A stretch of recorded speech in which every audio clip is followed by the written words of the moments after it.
In the Crash Bandicoot video, I did a poll between two games to review. I went with Crash Bandicoot first, even though it was the second PS4 game to beat.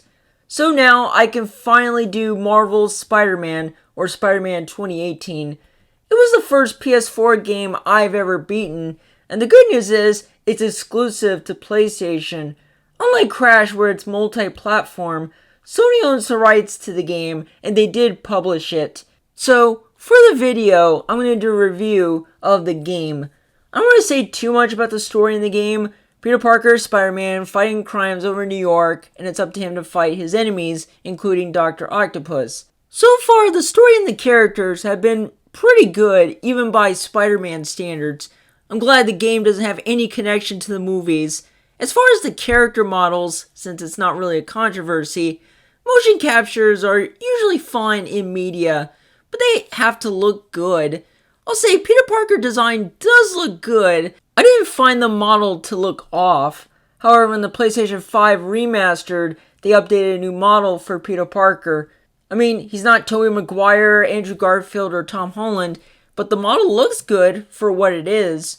The rest of the characters are pretty good, both the acting and the design. As far as enemies in the game, which I know I spoiled the enemy in the game, but hey, Spider-Man 2 had the same enemy.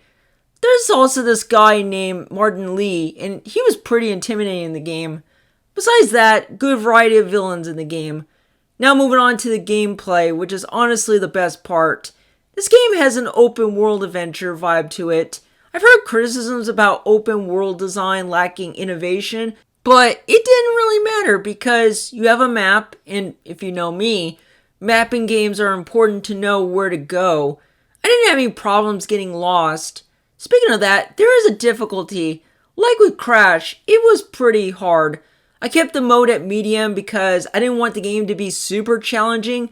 But going back to the gameplay, Spider-Man web slinging across buildings felt so real, you feel like you're swinging around.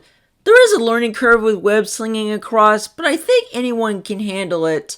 There is fighting in the game where you can combat moves against bad guys, which that was another part that was difficult in the game, was the bad guys attacking Spider-Man. I wish I had used cool gadgets you can make.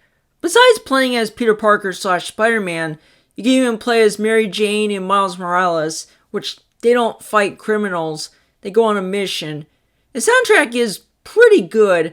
Always wonder if the soundtrack was used in the Marvel Cinematic Universe, but not bad.